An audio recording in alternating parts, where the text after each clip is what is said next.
Break के बाद आपका एक बार फिर से इस्तकबाल है एक नायाब टीवी शो हिंदुस्तान हमारा में। ब्रेक पर जाने से पहले हम दिखा रहे थे डॉक्टर असगर अली इंजीनियर की जिंदगी का सफर। आइए उसी सफर के कारवां को आगे बढ़ाते हैं।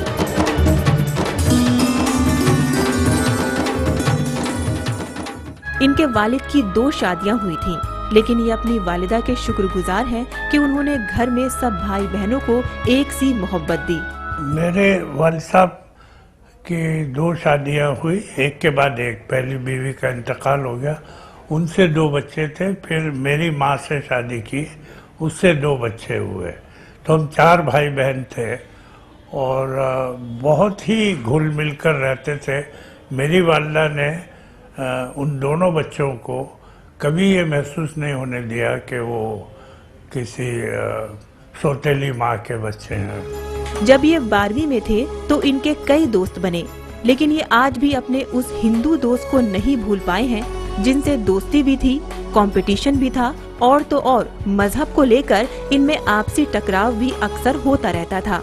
वहाँ 2 ग्रुप बने हुए थे और ये 2 ग्रुप, एक मुस्लिम तलबा का, एक हिंदू तलबा का। मुस्लिम तलबा का लीडर मैं था और हिंदू तलबा का एक जानकीलाल गोयल करके था, वो था।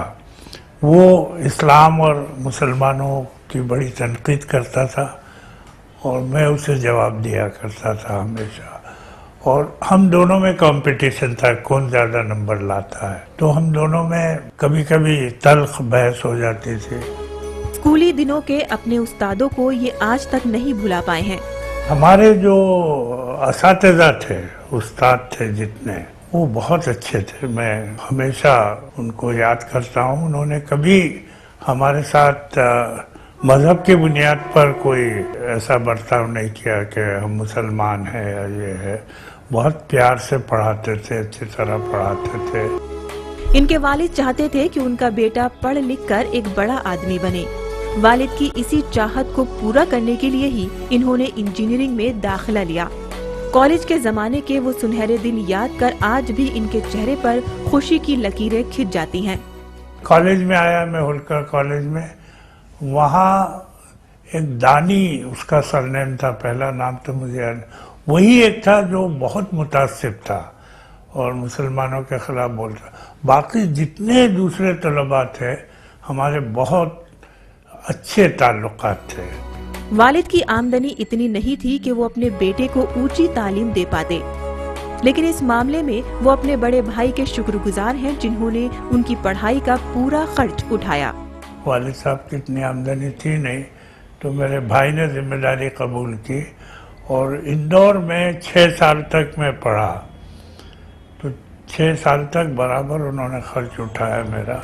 इंजीनियरिंग की डिग्री हासिल करने के बाद वो मुंबई चले आए। मुंबई में उनके बड़े भाई पहले से ही कारोबार कर रहे थे।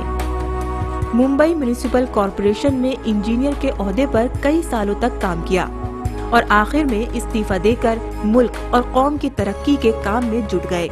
फिर मैं बम्बई आ गया। म्युनिसिपल कॉरपोरेशन में सिविल इंजीनियर की मुलाजिमत करने लगा। वो बम्बई आ गए थे और यहाँ एक दुकान चलाते थे वो, तब भी हम साथ ही रहे। असगर साहब के दिल को किस वाक़े ने झकझोर दिया? कैसे एक इंजीनियर एक्टिविस्ट बना? कैसे रही उनकी जाती जिंदगी और क्यों अपनों ने ही उनका साथ छोड़कर किनारा कर लिया? इन सभी बातों से पर्दा उठाएंगे हम कल के मकाम में। तो इंतजार कीजिए कल के एपिसोड का।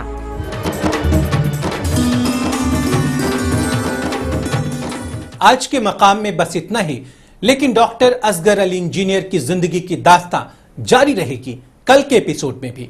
अब बारी है अवाम पेश करने की। आज के अवाम में लेकर आए हैं अपने ख्वाबों को हकीकत का लिबास पहनाने की जद्दोजहद में जिंदगी की दुश्वारियों से 2-2 हाथ करते फराज की दास्तां।